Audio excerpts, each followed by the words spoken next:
Welcome to the Rim Break Rodeo. We hope this video helps. You start by thoroughly cleaning the screen. Alcohol wipe, microfiber, and dust stickers to remove oils and tiny fibers. Once done, make sure you're in a low draft area with bright, direct lighting so particles are visible. Next, peel about 1/4 of the protector's backing and hold it by the edges.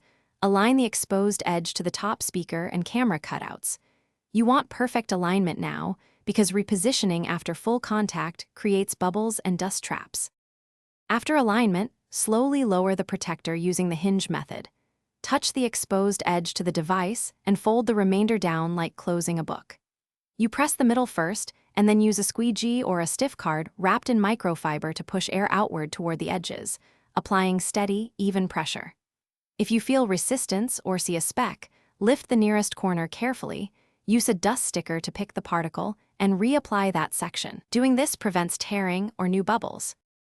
You finish by pressing along all edges to secure the adhesive, and then peel off any top protective film so the surface is exposed and smooth. Next, make final squeegee passes from the center outward along every edge to ensure full contact and to eliminate residual air. If a stubborn bubble remains, lift gently to the nearest edge, remove any dust with a sticker, and reseal that area. Many tiny bubbles vanish within 24 to 48 hours as adhesive. Thanks for watching. Consider subscribing if we helped you.